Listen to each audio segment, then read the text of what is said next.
प्यारे बच्चों, पंजाबी दी class which तुहाडा स्वागत है। बच्चों, असी 9वीं क्लास दी पहली कविता समा जो भाई वीर सिंह दी सी वो कर चुके हाँ। ते हुण असी दूसरी कविता जो धनी राम चातरिक दी लिखी हुई है विसाखी दा मेला वो शुरू करन जा रहे हाँ। पर कविता पढ़न तो पहले सानू धनी राम चातरिक दे बारे पता होना चाहिए है। इस करके असी पहले धनी राम चातरिक बारे जानकारी प्राप्त करांगे, उस तो बाद असी कविता शुरू करांगे। धनी राम चातरिक पंजाबी दे आधुनिक श्रोमणी कवियां विचों एक सन। इन्हां दा जन्म 4 अक्तूबर 1876 ईस्वी विच पिता श्री पोहूमल जी अते माता श्रीमती लक्ष्मी देवी दे घर पिंड पस्सियां वाला जिला सियालकोट विखे होया। धनी राम चातरिक नूं पंजाबी नाल अथाह प्यार सी, इस करके उन्हां दीयां जो भी रचनावां हन वो पंजाबी सभ्याचार नाल ही संबंधित हन। 17 साल की उम्र विच आपने भाई वीर सिंह दे प्रैस वजीर हिंद विच नौकरी की। 18 दिसंबर 1954 ईस्वी नूं आप ਸਾਹਿਤ ਪ੍ਰੇਮੀਆਂ ਨੂੰ सदा ਲਈ ਵਿਛੋੜਾ ਦੇ ਗਏ। ਭਾਵ 1954 ईस्वी विच आप यह दुनिया छड्ड के चले गए। आपने पंजाबी ਸਾਹਿਤ ਨੂੰ बहुत सारिया पुस्तकां भेंट कीतियां, जिन्हां विचों सूफी खाना, नूरजहां बादशाह बेगम, भरथरी हरी, चंदनवाड़ी, केसर क्यारी, नल दमयंती, नवा जवान आदि प्रमुख हैं। आप दी बोली बहुत ही ठेठ, सरल अते रस भरी है। आपने बहुत सारिया वार्तक पुस्तकां भी लिखियां, पर आप नूं प्रसिद्धि बतौर कवि ही होई। भाव कवितावां ही आप दियां प्रसिद्ध होईयां ते आप एक प्रसिद्ध कवि ही बने। मेले विच जट वाली कविता मारदा दमामे जट मेले आ गया बहुत मशहूर हुई। चातरिक गरीबां, मजदूरां, किरतियां दा सच्चा हमदर्द सी। रचनावां विच सरलता, सुभाविकता अते मुहावरेदार रवानी दा सुमेल मिलदा है। इस करके आप दियां कवितावां हरमन प्यारियां सिद्ध होईयां हन ते पंजाबियां दे मूँह ते कई तुक्कां आप दियां कवितावां दियां चढ़ियां होईयां हन। ते हुण असी ये कविता पढ़न जा रहे हाँ। पक गईयां कणकां लुखाठ रस्सियां, बूर पिया अंबां नूं गुलाब हस्सिया, बागां उत्ते रंग फेरिया बहार ने, बेरियां लिफाइयां टाहणियां दे भार ने, पुंगरियां वल्लां वेलां रुखी चढ़ियां, फुल्लां हेठों फलां ने परोईयां लड़ियां, साईं दी निगाह जग ते सवल्लीए, चल नी प्रेमीए विसाखी चलिए। की है जो ये कविता है, इस विच प्रेमी है जो अपनी प्रेमिका नूं, अपने प्रेमिया नूं कित्थे है विसाखी दे मेले विच जाण लई कह रहा है। ते की कह रहा है, पक गईयां कणकां लुखाठ रस्सियां, कि कणकां पक चुकियां हन ते लुकाठां विच, लुकाठ की है एक फल का नाम है, वो की है रस नाल भर गया है। बूर पिया अंबां नूं गुलाब हस्सिया, कि अंबां दे बूटियां ते बूर आ गया है ते की है गुलाब दे फुल भी खिड़ गए हैं। बागां उत्ते रंग फेरिया बहार ने, कि बसंत दे मौसम ने, बहार ने की है बागां नूं रंग बिरंगा कर दिता है। बेरियां लिफाइयां टाहणियां दे भार ने, कि जो बेरियां हन वो बेरां दे भार कारण की हन झुक गईयां हन। पुंगरियां वल्लां वेलां रुखी चढ़ियां, कि जो वेलां हन वो पुंगर गईयां हन, वध गईयां हन ते कित्थे चढ़ गईयां हन रुखां ते।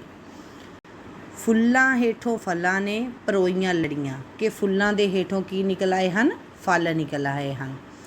साईं दी निगाह जग ते सवल्ली है, कि इस परमात्मा दी जो निगाह है वो सारे जग ते सवल्ली है। चल नी प्रेमीए विसाखी चलिए, कि सारा जहान खुश है, सारे पासे खुशियां हन ते चल आपां भी मेले चलिए। दूसरा पैरा है, दूर दूर थाओं वणजारे आए ने, सोहणे सोहणे कुंजां ते फीते लाए लियाए ने, ਗੁਜਰੀਆਂ ਤੇ ਵੰਗਾਂ ਦਾ ਨਾ ਅੰਤ ਕੋਈ ਏ, ਮੰਡੀ ਝੂਠੇ ਗਹਿਣਿਆਂ ਦੀ ਲੱਗੀ ਹੋਈ ਏ। ਹੱਟੀਆਂ ਹਜ਼ਾਰਾਂ ਹਲਵਾਈਆਂ ਲਾਈਆਂ ਨੇ, ਸੈਂਕੜੇ ਸੁਗਾਤਾਂ ਨਾਲੇ ਹੋਰ ਆਈਆਂ ਨੇ। ਹੱਟੀ ਹੱਟੀ ਸ਼ੌਕੀਆਂ ਦੀ ਭੀੜ ਖੱਲੀਏ, ਚੱਲ ਨੀ ਪ੍ਰੇਮੀਏ ਵਿਸਾਖੀ ਚੱਲੀਏ। ਹੁਣ ਕੀ ਹੈ, ਦੂਰੋਂ ਦੂਰੋਂ ਦੂਰ ਦੂਰ ਥਾਂ ਵਣਜਾਰੇ ਆਏ ਨੇ, ਕਿ ਜੋ ਵਣਜਾਰੇ ਹਨ, ਵਪਾਰੀ ਹਨ, ਉਹ ਦੂਰ ਦੂਰ ਤੋਂ ਆਏ ਹੋਏ ਹਨ। ਅਤੇ ਇਸ ਮੇਲੇ ਵਿੱਚ ਉਹਨਾਂ ਨੇ ਕੀ ਹੈ, ਆਪਣੀਆਂ ਹੱਟੀਆਂ ਲਾਈਆਂ ਹੋਈਆਂ ਹਨ। ਸੋਹਣੇ ਸੋਹਣੇ ਕੁੰਜਾਂ ਅਤੇ ਫੀਤੇ ਲਿਆਏ ਨੇ। ਕੀ ਹੈ, ਉਹਨਾਂ ਵਪਾਰੀਆਂ ਕੋਲ ਕੀ ਹਨ, ਸੋਹਣੇ ਸੋਹਣੇ ਦੁਪੱਟੇ ਹਨ ਜਿਨ੍ਹਾਂ ਨੂੰ ਕਿਨਾਰੀਆਂ ਲੱਗੀਆਂ ਹੋਈਆਂ ਹਨ। ਗੁਜਰਿਆਂ ਤੇ ਵੰਗਾਂ ਦਾ ਅੰਤ ਕੋਈ ਨਾ, ਕਿ ਉਹਨਾਂ ਕੋਲ ਗੁਜਰੇ ਹਨ, ਗਜਰੇ ਹਨ ਅਤੇ ਚੂੜੀਆਂ ਹਨ। ਮੰਡੀ ਝੂਠੇ ਗਹਿਣਿਆਂ ਦੀ ਲੱਗੀ ਹੋਈ ਹੈ, ਕਿ ਸਾਰੇ ਪਾਸੇ ਨਕਲੀ ਗਹਿਣਿਆਂ ਦੀ ਮੰਡੀ ਲੱਗੀ ਹੋਈ ਹੈ। ਮੰਡੀ ਮਤਲਬ ਬਾਜ਼ਾਰ ਲੱਗਿਆ ਹੋਇਆ ਹੈ। ਹੱਟੀਆਂ ਹਜ਼ਾਰਾਂ ਹਲਵਾਈਆਂ ਲਾਈਆਂ ਨੇ, ਕਿ ਹਲਵਾਈਆਂ ਨੇ ਵੀ ਆਪਣੀਆਂ ਬਹੁਤ ਸਾਰੀਆਂ ਦੁਕਾਨਾਂ ਲਾਈਆਂ ਹੋਈਆਂ ਨੇ। ਸੈਂਕੜੇ ਸੁਗਾਤਾਂ ਨਾਲੇ ਹੋਰ ਆਈਆਂ ਨੇ।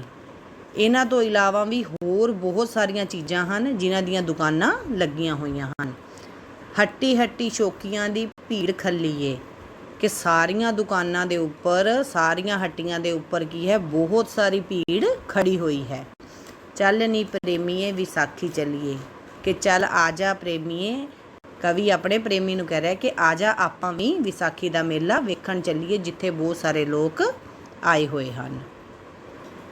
ਇਸ ਤੋਂ ਬਾਅਦ ਤੀਸਰਾ ਪੈਰਾ ਹੈ,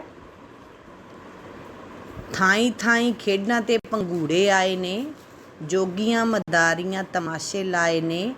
ਵੰਜਲੀ ਲਗੋਜਾ ਕਾਟੋ ਤੁੰਬੇ ਵੱਜਦੇ, ਛਿੰਝ ਵਿੱਚ ਸੂਰੇ ਪਹਿਲਵਾਨ ਗੱਜਦੇ। ਇਕੱਠਾ ਹੋ ਕੇ ਆਇਆ ਰੋਲਾ ਸਾਰੇ ਜੱਗ ਦਾ, ਭੀੜ ਵਿੱਚ ਮੋਢੇ ਨਾਲ ਮੋਢਾ ਵੱਜਦਾ।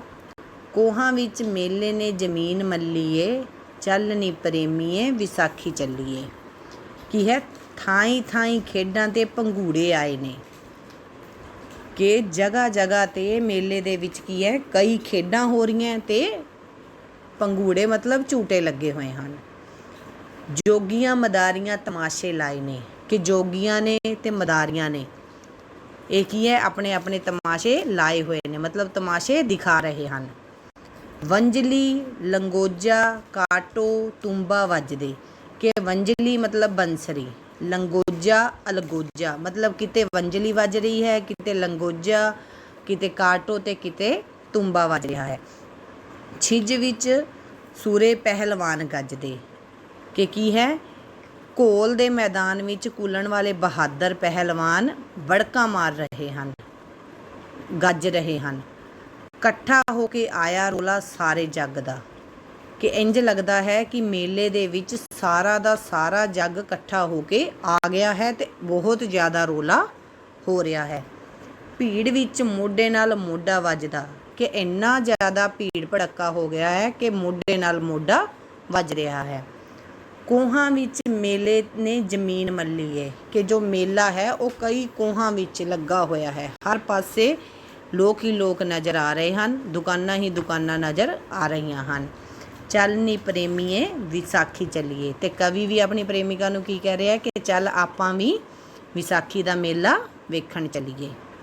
ਇਸ ਤੋਂ ਬਾਅਦ ਤੁਹਾਡੇ 4-4 ਨੰਬਰਾਂ ਵਾਲੇ ਪ੍ਰਸ਼ਨ ਉੱਤਰ ਹਨ। ਸਭ ਤੋਂ ਪਹਿਲੇ ਹੈ, ਵਿਸਾਖੀ ਦਾ ਮੇਲਾ ਕਵਿਤਾ ਵਿੱਚ ਕਵੀ ਨੇ ਮੇਲੇ ਦਾ ਜੋ ਚਿੱਤਰ ਪੇਸ਼ ਕੀਤਾ ਹੈ ਉਸ ਨੂੰ ਆਪਣੇ ਸ਼ਬਦਾਂ ਵਿੱਚ ਲਿਖੋ।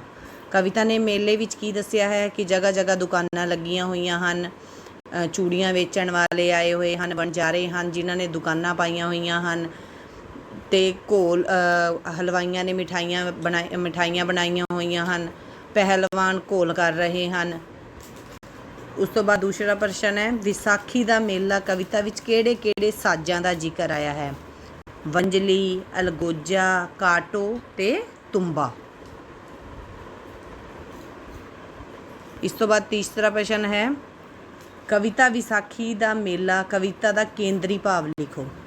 ਕਵੀ ਨੇ ਇਸ ਕਵਿਤਾ ਵਿੱਚ ਵਿਸਾਖੀ ਦੇ ਮੇਲੇ ਦੀਆਂ ਰੌਣਕਾਂ ਦਾ ਵਰਣਨ ਕੀਤਾ ਹੈ। ਉਹ ਦੱਸ ਰਿਹਾ ਹੈ ਕਿ ਕਿਸ ਤਰ੍ਹਾਂ ਫਸਲ ਦੇ ਪੱਕਣ ਦੀ ਖੁਸ਼ੀ ਵਿੱਚ ਲੋਕ ਕੀ ਹਨ, ਮੇਲਾ ਮਨਾਉਂਦੇ ਹਨ ਤੇ ਮੇਲੇ ਜਾ ਕੇ ਮौज ਮਸਤੀ ਕਰਦੇ ਹਨ।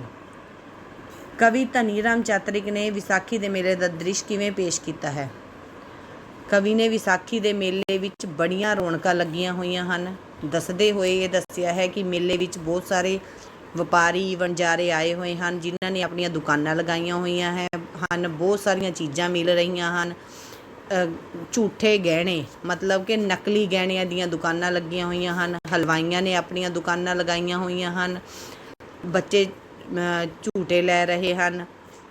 ਇਸ ਤਰ੍ਹਾਂ ਬਹੁਤ ਸਾਰੀਆਂ ਚੀਜ਼ਾਂ ਹਨ ਜੋ ਮੇਲੇ ਵਿੱਚ ਲੱਗੀਆਂ ਹੋਈਆਂ ਹਨ। ਇਸ ਤੋਂ ਬਾਅਦ ਤੁਹਾਡੇ 1-1 ਨੰਬਰਾਂ ਵਾਲੇ